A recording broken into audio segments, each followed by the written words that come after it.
affinché questa candidatura sia la più forte possibile, affinché questa sia la candidatura di un centro-sinistra il più forte possibile,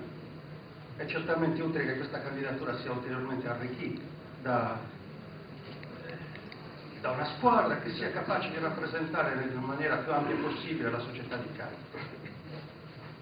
Ancora ieri sentivo parlare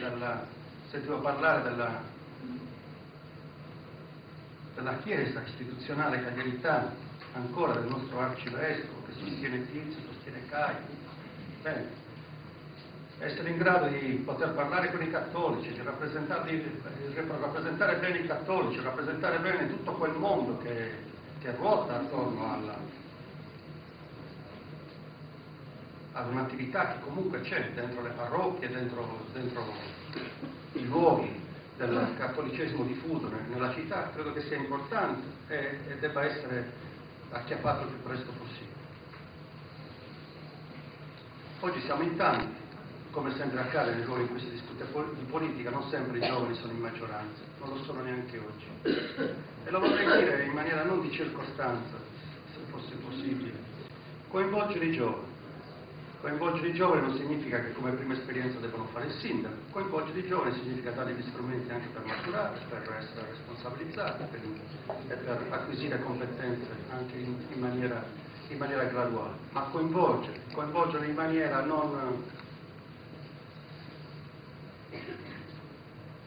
da subordinati, coinvolgerli in maniera paritaria, coinvolgerli in maniera leale, in maniera non subalterna. E cercherei di farlo subito, in maniera da dare entusiasmo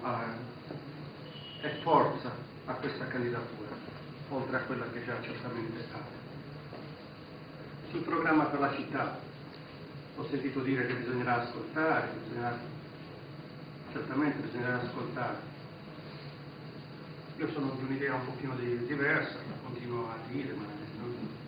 ma non ho la pretesa che sia maggioritaria e che sia quella giusta.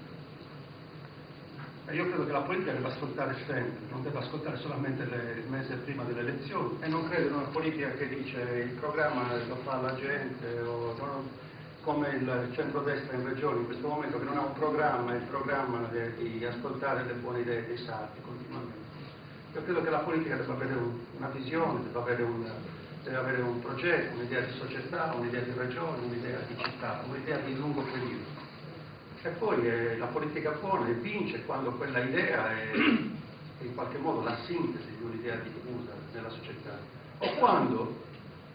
pur non essendo la sintesi di un'idea diffusa della società, è ancora meglio in genere,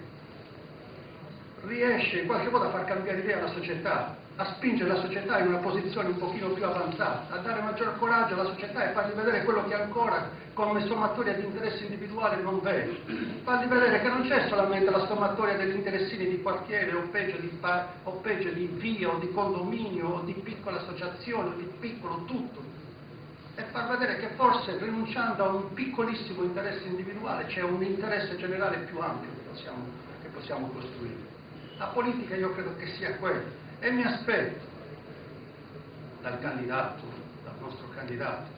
una sua idea della città, che sia la sintesi di tutto l'ascolto, non che deve fare la settimana prossima, ma di quello che ha già fatto, che è la sua esperienza, che è la sua vita in politica, e che ci sia certamente anche la capacità di ascolto che tutti noi abbiamo avuto nel passato.